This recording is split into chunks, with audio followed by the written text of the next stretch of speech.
വെറും 10 മിനിറ്റിൽ നല്ല അടിപൊളി ടേസ്റ്റിൽ വെറൈറ്റി ആയിട്ട് ചെയ്തെടുക്കാൻ പറ്റുന്ന ഒരു സ്നാക്സ് നിങ്ങൾ നോക്കുന്നുണ്ടെങ്കിൽ ഈ വീഡിയോ ഒന്ന് സേവ് ചെയ്ത് വെച്ചോ കേട്ടോ. അടിപൊളി റെസിപ്പിയാണ്. അപ്പോൾ ആദ്യം നമുക്ക് ഇതിലേക്ക് വേണ്ടത് നൂഡിൽസ് ആണ് കേട്ടോ. ഒന്ന് വേവിച്ചെടുക്കാം. ഒത്തിരി അങ്ങ് വെന്തുകൊണ്ട് കേട്ടോ. ഒരു 5 മിനിറ്റ് ടൈം ഒന്ന് തിളപ്പിച്ചെടുത്താൽ മതി. എന്നിട്ട് നമ്മളതൊന്ന് മാറ്റുന്നുണ്ട്. ഇനി ഇതിലെ ചൂടൊന്ന് മാറി കിട്ടണം കേട്ടോ. അതിനുശേഷം നമ്മളിതിലേക്ക് കുറച്ച് വെജിറ്റബിൾസ് ഒക്കെ ചേർത്ത് കൊടുക്കുന്നുണ്ട്. അപ്പോൾ ചെറുതായി കട്ട് ചെയ്തിട്ടുള്ള സവാള, തക്കാളി, ക്യാപ്സിക്കം, പിന്നെ കുറച്ച് നന്നായിട്ട് മല്ലിയില ചേർത്ത് കൊടുക്കാം. നല്ലൊരു ടേസ്റ്റ് കിട്ടും. പിന്നെ നമ്മുടെ എരിവിനനുസരിച്ച് കുറച്ച് പച്ചമുളകും, ഇതിലേക്ക് കുറച്ച് ഇഞ്ചി ചെറുതായി അരിഞ്ഞത് ചേർത്ത് കൊടുക്കുന്നുണ്ട്. പിന്നെ പൊടികളായിട്ട് കുറച്ച് മുളക് പൊടി, ഗരം മസാലപ്പൊടി, മാഗി മസാല സ്കിപ്പ് ചെയ്യല്ലേ കേട്ടോ.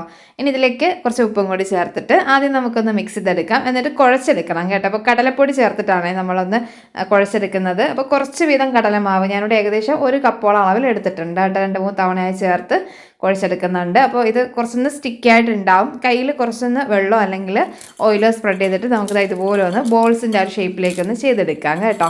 ഇനി ഫ്രൈ ചെയ്യുന്നതിന് മുന്നേ ആയിട്ട് നമ്മളിതിലേക്ക് കുറച്ച് നൂഡിൽസ് കൊണ്ടൊന്ന് കവർ ചെയ്തെടുക്കുന്നുണ്ട്. നൂഡിൽസ് പൊടിച്ചിട്ട് ഒന്ന് കവർ ചെയ്തെടുത്താൽ മതി. ഇനി നമുക്കിത് ഫ്രൈ ചെയ്യാം കേട്ടോ.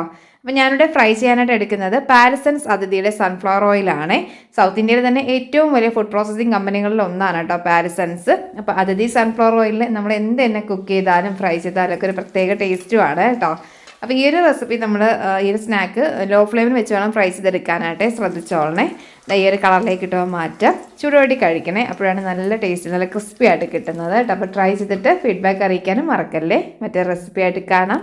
താങ്ക്